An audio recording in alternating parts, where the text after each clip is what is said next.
रामकृष्ण परमहंस अत्यंत उच्च कोटि के विद्वान थे, मगर उनको पूर्ण रंग से कुंडली जागरण हुई नहीं थी।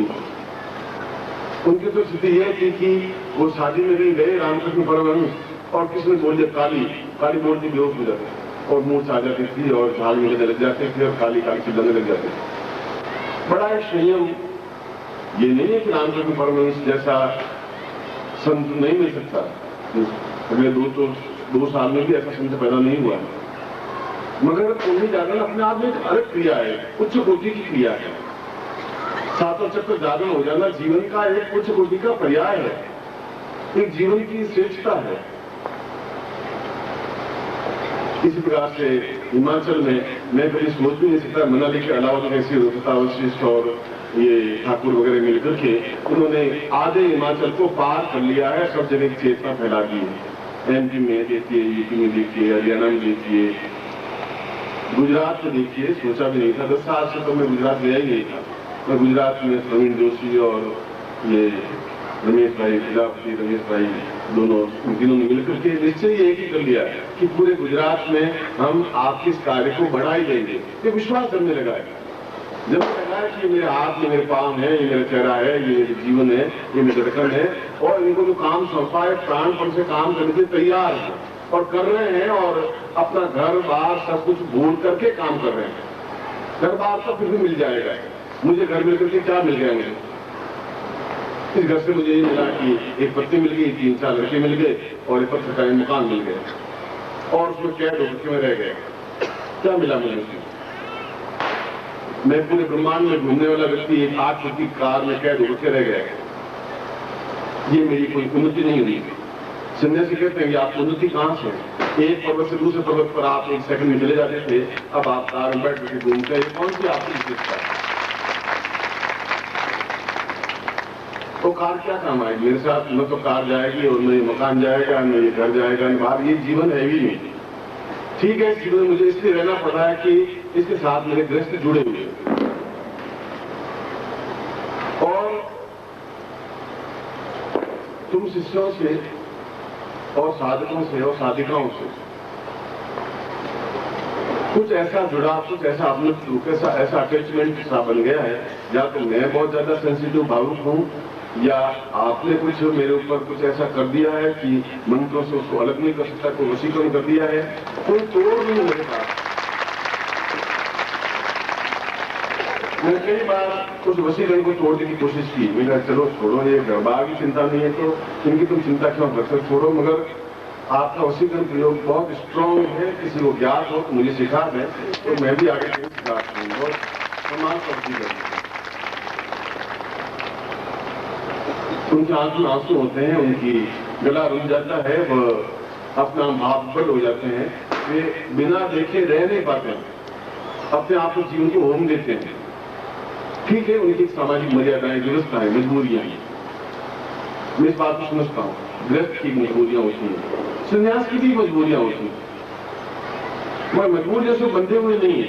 आप बंधे हुए हैं, ये कमी है। क्या हो जाएगा इसमें? क्या आपके पास मान लो कैडलर गाड़ी हो जाएगी तो क्या हो जाएगा? गाड़ी तो वो गाड़ी है, चाहे वो कैडलर हो, चाहे शेल्टर गाड़ी हो, चाहे फोर्ड गाड़ी हो, चाहे कोई गाड़ी हो। मैं तो बैलगाड़ी में बैठा, उसी ढंग से मुझे तो आनंद आ रहा था। बैलगाड़ी में बैठा था तब भी, और आज सैलम में बैठा हूँ तब भी, और फोर्ड में बैठा तब मैं BMW में बैठा था। ये मेरे जीवन का पर्याय हेतु है, अपना अपना आनंद है।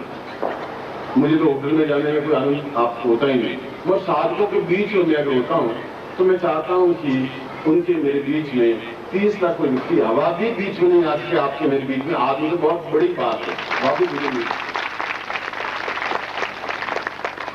मैंने सुबह कहा था गोविंद पादाचार्य के बारे में कि शंकराचार्य की मृत्यु नहीं हुई, एक युग की मृत्यु हो गई। गुरु ने कहा अपने शिष्य के लिए, एक व्यक्ति को नहीं मारा, पूरा एक युग अंधकार में ग्रस्त हो गया और वास्तव में अंधकार में ग्रस्त हो गया। शंकराचार्य के बाद में कोई ज्ञान चेतना देने वाला नहीं रहा। राजपूत युग आ गया और राग रंग भोग विलास ऐश आराम में लोग डूब गए।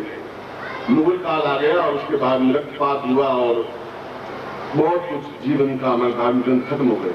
अंग्रेज आए और सब कुछ अंधकार में ग्रस्त हो गए। शंकराचार्य के बाद ज्योति बंद हो गई। गोविंद पादाचार्य ने बिल्कुल सही कहा। तो उसने कहा कि ये व्यक्ति की मृत्यु नहीं है, एक युग की मृत्यु है।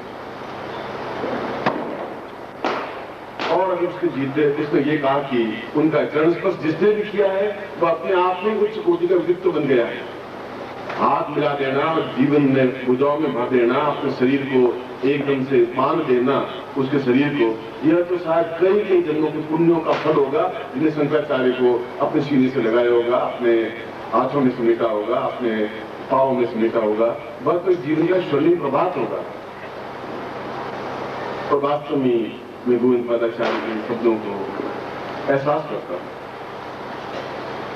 कि उसके बारे में कितनी कातरता होगी, कितना दुख होगा, कितनी वेदना होगी, कितनी कठिनाई से उस शिष्य को एक जुंजारू बनाया होगा। खैर तो एक दो प्रकार आज ये प्रयोग संपन्न करवा रहा हूं, ये प्रयोग आपके जीवन का। मैं तो चाहता हूं कि आप में से सफलता प्राप्त करें, सबके सब सफलता प्राप्त करें, क्योंकि कोई बेटा न कपूत होता है न सपूत होता है, उनकी खुद की प्रवृत्तियां कपूत और सपूत होती हैं, वो अपने अपने भोग भोगता है। वो आदमी या तो शिष्य मुझे दुख देंगे या सुख देंगे, बीच में कुछ नहीं रह पाएगा। और दुख देंगे तभी मैं भोग लूंगा, तो दुख तो कई बार भोगा है। मैं जब पैदा हुआ तो दुख और वेदना में साथ पैदा हो गई। अब जो जुड़े भाई हैं या जुड़े बहन हैं, अब मैं उसको छोड़ के जाती कहां से? जहां भी जाऊंगा कोई न कोई तो वेदना आएगी, कोई को दुख आएगा, कोई को तकलीफ आएगी, कोई को समस्या आएगी, कोई को अड़चन आएगा। भाई बहन है तो पास में बैठाता हूँ, जहां भी जाता हूँ घंटे पर बाद कोई नई समस्या आती है, इस बात की चिंता करता ही नहीं। और अगर समस्याएं बाधाएं आएंगी नहीं तो फिर मेरा मनुष्य जीवन की सार्थकता ही क्या है, फिर मनुष्य बना ही क्यों? जीवन में बाधाएं अड़चने आए और उनको पार करें, समुद्र की लहरें आए 50 फुट की और हम उसको पार कर सकें, ये हमारे जीवन की श्रेष्ठता है, ये हमारे जीवन की उच्चता है, ये हमारा साध्य है।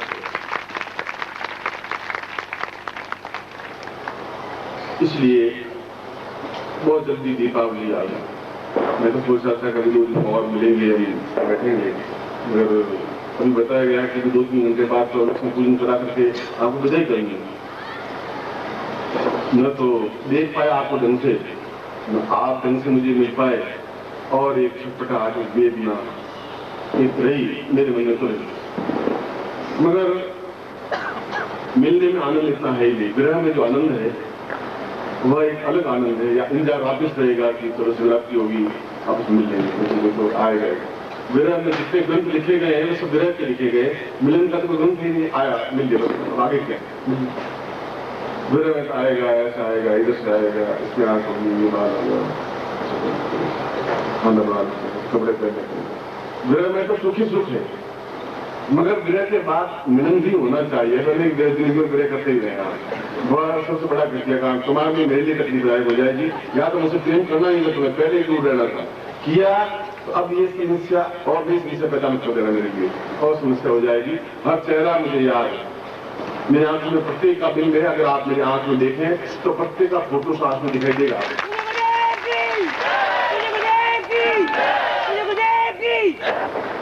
है।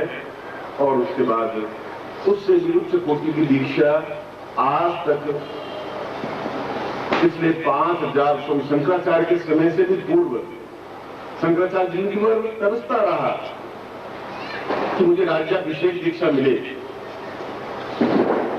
गोविंद पादाचार्य ने कहा कि ये दीक्षा मैं नहीं दे सकता क्योंकि मैं अधिकृत नहीं।